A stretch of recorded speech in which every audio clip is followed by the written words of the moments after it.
नमस्कार दोस्तों, मैं हूं सोनी मेहुल और आज आपके साथ मैं हाजिर हूं फिर एक नया कंटेंट लेकर। आज हम इस वीडियो में बात करने वाले हैं कि आखिर कैसे यमराज से वापस मांग लाई थी सावित्री अपने पति के प्राण।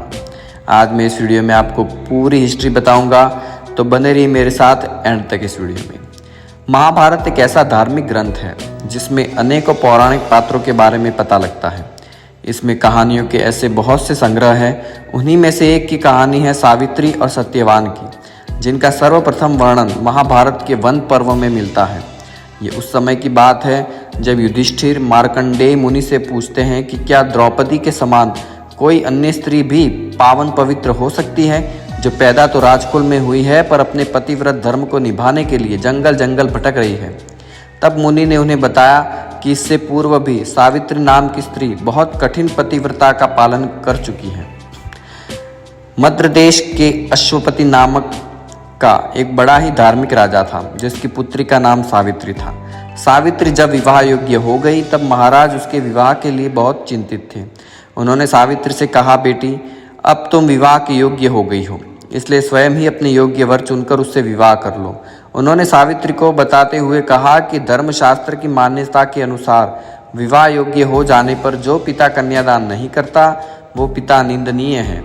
ऋतुकाल में जो स्त्री से समागम नहीं करता वो पति निंदा का पात्र है। पति के मर जाने पर उस विधवा माता का जो पालन नहीं करता वो पुत्र निंदनीय है। ये सब सुनकर सावित्री शीघ्र ही वर की खोज करने के लिए निकल पड़ी। वो राजश्रियों के रमणीय तपोवन में गई। कुछ दिन तक वो वर की तलाश में घूमती रही। एक दिन मद्रराज अश्वपति अपनी सभा में बैठे हुए देवर्षि से बात कर रहे थे। उसी समय मंत्रियों के सहित सावित्री समस्त वापस लौटी। तब राजा की सभा में नारद जी भी उपस्थित थे। नारद जी ने जब राजकुमारी के बारे में राजा से पूछा तो राजा ने कहा कि वे अपने वर की तलाश में गई हैं। जब राजकुमारी दरबार पहुंची तो राजा ने उनसे वर के चुनाव के बारे में पूछा, तो उन्होंने बताया कि उन्होंने शाल्व देश के राजा के पुत्र जो जंगल में पले बड़े हैं उन्हें पति रूप में स्वीकार किया है। उनका नाम सत्यवान है। तब नारद मुनि बोले, राजेंद्र ये तो बहुत खेद की बात है, क्योंकि इस वर में एक दोष है। तब राजा ने पूछा, वो क्या? तो उन्होंने कहा, जो वर सावित्री ने चुना है उसकी आयु कम है। वो सिर्फ 1 वर्ष के बाद मरने वाला है। उसके बाद वो अपना देह त्याग देगा। तब सावित्री ने कहा, पिताजी कन्यादान एक बार ही किया जाता है, जिसे मैंने एक बार वर्ण कर लिया है। मैं उसी से विवाह करूंगी, आप मेरा कन्यादान कर दें। उसके बाद सावित्री के द्वारा चुने हुए वर सत्यवान से धूमधाम और विधि विधान से विवाह करवा दिया गया। सत्यवान व सावित्री के विवाह को बहुत समय बीत गया। जिस दिन सत्यवान की मृत्यु होने वाली थी वो करीब आ चुका था। सावित्री एक एक दिन गिनती रहती थी। उसके दिल में नारद जी का वचन सदा ही बना रहता था। जब उसने देखा कि अब इन्हें चौथे दिन मरना है, उसने 3 दिन व्रत धारण किया। जब सत्यवान जंगल में लकड़ी काटने गया तो सावित्री ने उससे कहा कि मैं भी साथ आपके चलूंगी। तब सत्यवान ने सावित्री से कहा, तुम व्रत के कारण कमजोर हो रही हो। जंगल का रास्ता बहुत कठिन है और परेशानियों भरा है, इसलिए आप यहीं रहे।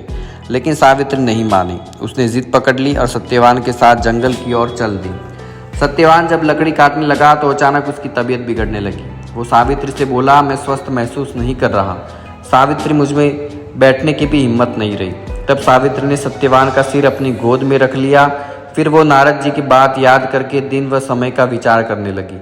इतने में ही उसे वहाँ एक बहुत भयानक पुरुष दिखाई दिया, जिसके हाथ में पाश था। वे यमराज थे। उन्होंने सावित्री से कहा, तू पतिव्रता स्त्री है, इसलिए मैं तुझसे संभाषण कर लूँगा। सावित्री ने कहा, आप कौन हैं? तब उन्होंने बताया कि मैं यमराज हूँ। इसके बाद यमराज सत्यवान के शरीर में से प्राण निकालकर उसे पाश में बांधकर दक्षिण दिशा की ओर चल दिए। सावित्री बोली, मेरे पतिदेव को जहाँ भी ले जाया जाएगा मैं भी वहाँ आऊँगी। तब यमराज ने उसे समझाते हुए कहा, मैं उसके प्राण नहीं लौटा सकता, तुम और कोई मनचाहा वर मांग लो। तब सावित्री ने वर में अपने श्वशुर की आंखें मांग ली। यमराज ने कहा, तथास्तु, लेकिन वो फिर उनके पीछे चलने लगी। तब यमराज ने उसे फिर समझाया और वर मांगने को कहा। उसने दूसरा वर मांगा कि मेरे श्वशुर को उनका राज्य वापस मिल जाए। उसके बाद तीसरा वर मांगा, मेरे पिता जिन्हें कोई पुत्र नहीं है उन्हें 100 पुत्र हो। यमराज ने फिर कहा, सावित्री तुम वापस लौट जाओ, चाहो तो मुझसे कोई और वर मांग लो। तब सावित्री ने कहा, मुझे सत्यवान से 100 यशस्वी पुत्र हो। यमराज ने कहा, तथास्तु। यमराज फिर सत्यवान के प्राणों को अपने पास में जकड़ आगे बढ़ने लगे। सावित्री ने फिर भी हार नहीं मानी। तब यमराज ने कहा, तुम वापस लौट जाओ। तो सावित्री ने कहा, मैं कैसे वापस लौट जाऊं? आपने ही मुझे सत्यवान से 100 यशस्वी पुत्र उत्पन्न करने का आशीर्वाद दिया है। तब यमराज ने सत्यवान को पुनः जीवित कर दिया। उसके बाद सावित्री सत्यवान के शव के पास पहुंची और थोड़ी ही देर में सत्यवान के शव में चेतना आ गई। तो मुझे उम्मीद है वीडियो पसंद आया होगा। लाइक शेयर सब्सक्राइब करें। नई वीडियो के साथ जल्दी मिलेंगे।